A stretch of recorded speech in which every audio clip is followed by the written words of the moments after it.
ನಮಗೆಲ್ಲ ಆತಂಕ.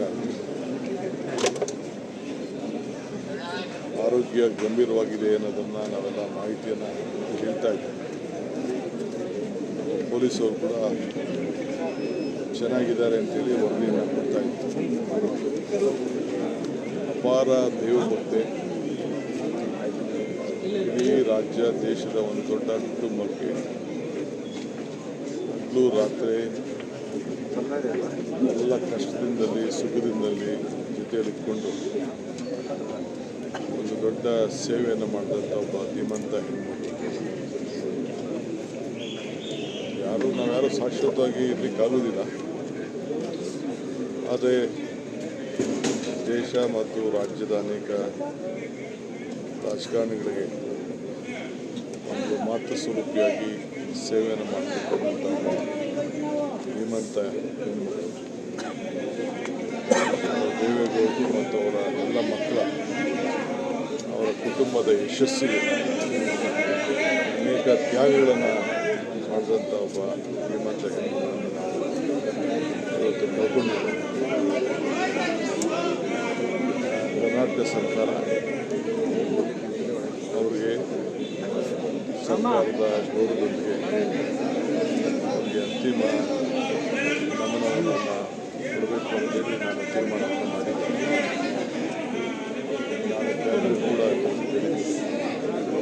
ಅಲ್ಲೂ ಕೂಡ ಅವರಿಗೆ ಸಂತಾಪ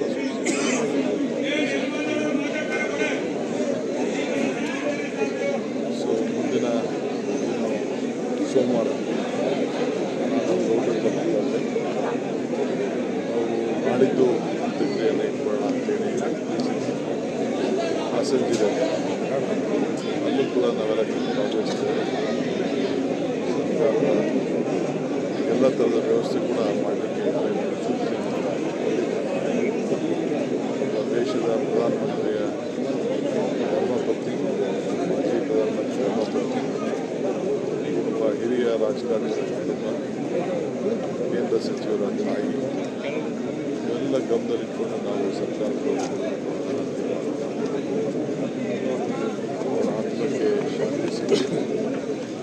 ಇನ್ನು ಅನೇಕ ವಿಚಾರಗಳು ಮಾತಾಡೋದು ಕೂಡ ಬೇರೆ ಸಂದರ್ಭದಲ್ಲಿ ಅವರ ವಿಚಾರವನ್ನು ಅವ್ರು ಮಾಡಿದಂಥ ತ್ಯಾಗ, ಮನೆಯಲ್ಲಿ ಎಲ್ಲರೂ ಕೂಡ ಒಟ್ಟಿಗೆ ತೆಗೆದುಕೊಳ್ಳುವಂಥದ್ದು ಇಡೀ ನಮ್ಮ ರಾಜ್ಯದಲ್ಲೇ ಒಂದು ದೊಡ್ಡ ಎಲ್ಲ ಹೆಣ್ಣು ಮಕ್ಕಳಿಗೆ ಒಂದು ಮಾದರಿಯಾಗಿ ತ್ಯಾಗದ ಸ್ವರೂಪಿ ಅನ್ನೋದನ್ನು ಹೇಳಲಿಕ್ಕೆ ಭಾಳ ಚಿಕ್ಕ ವಯಸ್ಸಿಂದನೂ ಕೂಡ ನಮ್ಮ ದೇವೇಗೌಡರ ರಾಜಕಾರಣ ಸುಮಾರು 60-65 ವರ್ಷ ನಡೆದಿದೆ.